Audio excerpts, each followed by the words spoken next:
Hey guys, what's up? We are back with another video today, and today I am doing my Notre Dame prediction, I guess kind of 2.0.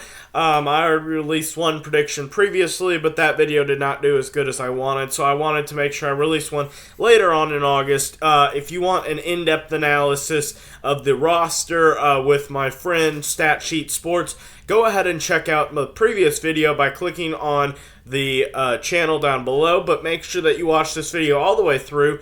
Like it if you enjoy it. Subscribe down below. I'll be putting out a Notre Dame game preview every single week, so make sure you watch out for that because that will be coming out every single week. Make sure that you are commenting all your thoughts and opinions. I respond to every single comment, so make sure that you are all ready for that. So let's get started with today's video. Notre Dame has a brand new head coach, and that is Marcus Freeman.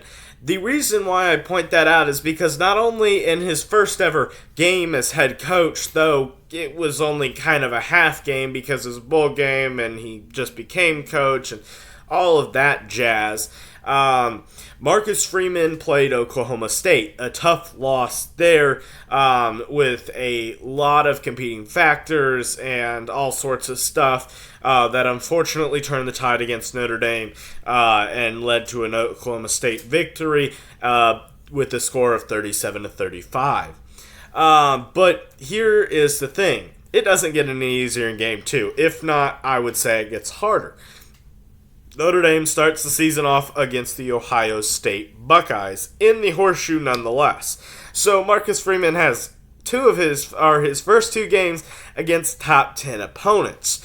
So that top 10 opponent record is not going to look probably spectacular by the end of the first two games in his career. But really, this is a turning point-ish and a defining point in the season, and it's week one. It's not against Rice or UTSA, and I really shouldn't be trashing on UTSA after they went, I think, 11-1 last year, but against Texas State or against whoever, this ain't nobody. This is a good team, an elite team. But I think that Notre Dame is probably going to struggle in this game. Ohio State is going to allow you to score more points, I would assume, with the struggles in their defense last year. But at the same time, their offense is also very, very, very good with Jackson Smith and Jigba, Travion Henderson, and obviously the quarterback C.J. Stroud is incredibly good.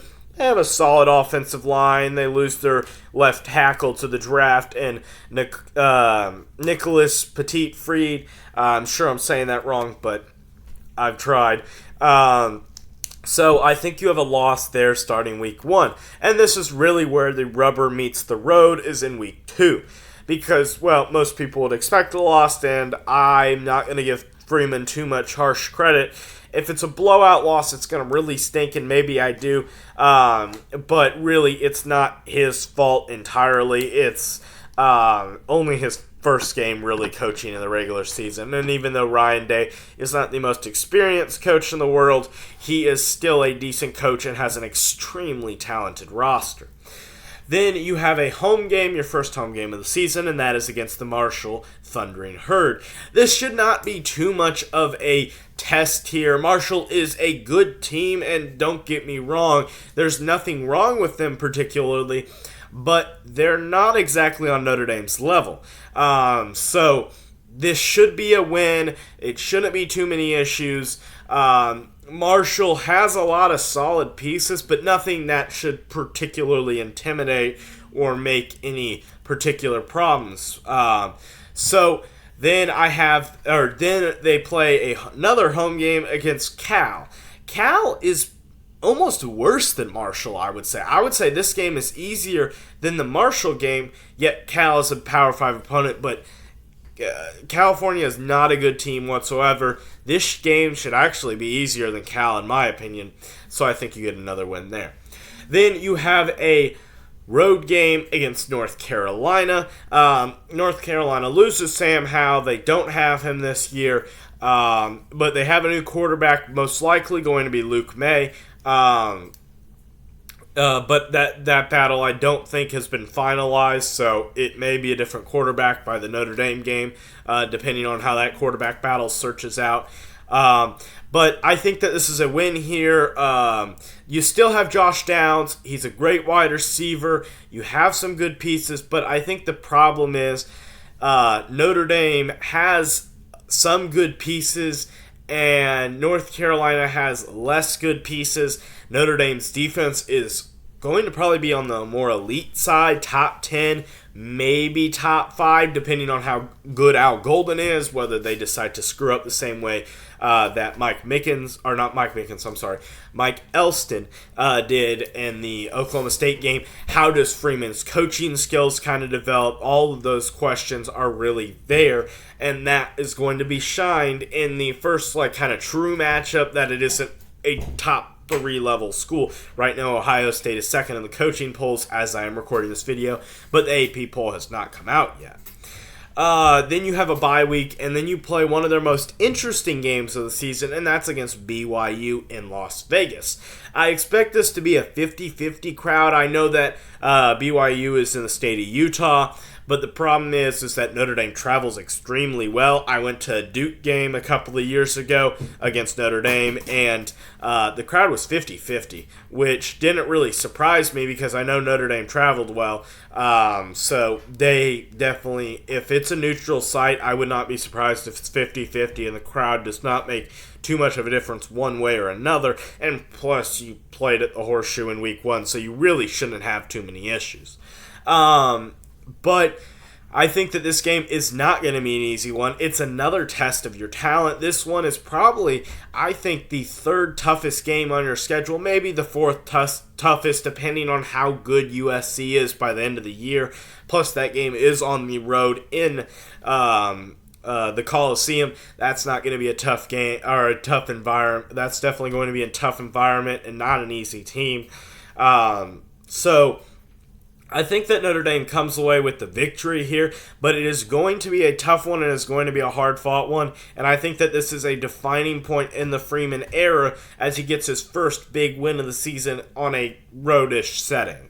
Then you have a home game in which I will be attending, and I am super psyched, against Stanford. That will be my first ever game at Notre Dame Stadium. I've been to a couple other Notre Dame games against Duke and Virginia Tech. Great environments. If you want to check out my video of Enter Sandman, you can go check that out. I will try to put it in the clips or the cards above. I think it's in that direction. Maybe it's in that one. It flips, so I have to remember that. So basically with this game, David Shaw is not really turning in. He's really struggling as a head coach when 3-9 last year was just pure awful garbage. He has 10 returning starters on offense, 7 on defense. He has his quarterback coming back. He has some solid pieces coming back. The problem is that they were bad last year, and just bringing back the entire bad team does not make you a good team. Just because you return bad players does not make the players good or elite or anything like that. So I think the problem for Stanford is they're really on the downhill decline, and I could maybe see Tanner McKee, who's Stanford's quarterback, maybe he plays better than I expected, maybe Stanford's a little bit farther up than I think, and it's a little bit more of a competitive game, but it's at home. Notre Dame has not lost at home to Stanford, and it's since I think before the Brian Kelly era, in the Charlie Weiss era, or maybe the Tyrone Willingham era, so I have them winning that game there. Then they have another home game, and this one is against UNLV. This is probably the weakest team on their schedule. Easy win. UNLV is not a good program, and they're not a Power 5 team. And, yeah, they're a very bad team, so I have them winning that game there. Then they have a road game against Syracuse. Basically, as long as you can slow down Sean Tucker in that rushing attack, that's all you really need to do. Notre Dame really should not have any struggles with this. This is a very similar team to what you saw last time against Syracuse in 2020. But I don't think Notre Dame should have any issues there. And I think that you should be able to take care of Dino Babers in business, though it is not easy to play at the Carrier Dome particularly. Then you have your second biggest game of the season against probably another top 10 team, depending on how DJ is, and that is the Clemson Tigers. You have the all-time leading passers in a single game, and that is DJ Uiagalelei. And, well, the problem that I have is that both quarterbacks haven't really shown me anything whatsoever. Both have elite defenses. Clemson's a little better, but Notre Dame's offense is also a little bit better than Clemson's offenses, excluding the quarterbacks, because DJ proved himself to not be a good quarterback, and maybe he'll improve and maybe he'll do better. But the problem is that he hasn't shown me anything. Tyler Buckner hasn't shown me anything bad, particularly other than he had some mistakes as a freshman, and he's lost 2 seasons due to COVID and an ACL tear and development. He's only had 2 high school seasons of football. Or maybe it was 3. I think he played his 8th grade year. So 3. And then he's put in there as a freshman against Virginia Tech. That was a whole fiasco. And that was a big problem. So Tyler Buckner just needs to protect the ball in this game. You cannot give up points through turnovers and stuff like that. I think Notre Dame gets the win here, but that's more my heart telling me that than anything else. Clemson, by no means, should be an overwhelming favorite, I think. But really, this game is going to depend on what happens prior to this game, because I can't tell you how good Tyler Buckner is or how good DJ is. I don't think DJ is going to succeed, and that's part of the reason why I have Notre Dame winning, is because I don't think DJ is going to do well, and I think Cade could even be coming in as a starting quarterback, and I just don't trust DJ. But at the same time, I don't know what to think of Tyler Buckner. That's the problem.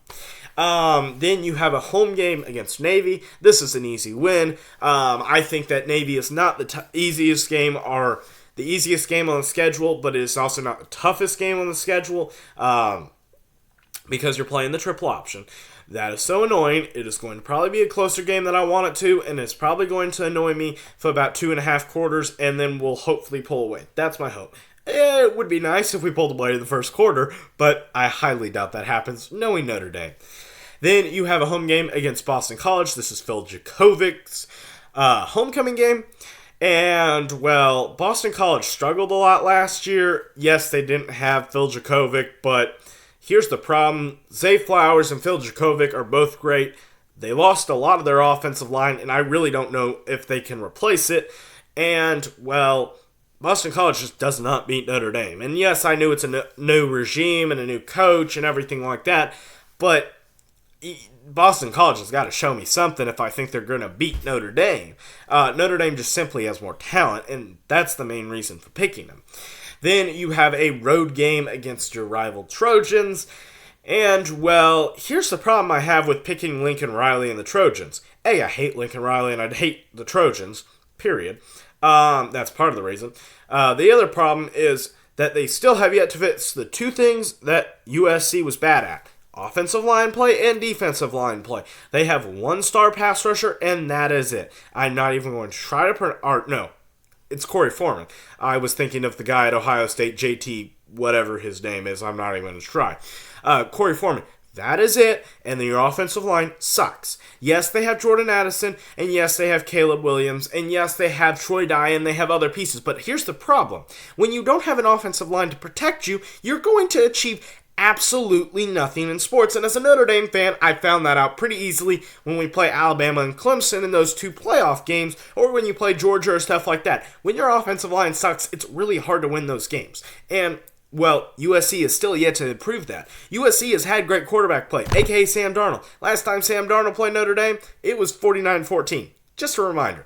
Last time USC had great wide receivers, Amon-Ra St. Brown, or wherever you want to go with that, Juju Smith-Schuster. They've had great wide receivers before. There's been wide receivers maybe not on the exact level of Jordan Addison, but there's been wide receivers on levels of Jordan Addison, and there's been players that I would say are better than Caleb Williams and Sam Darnold.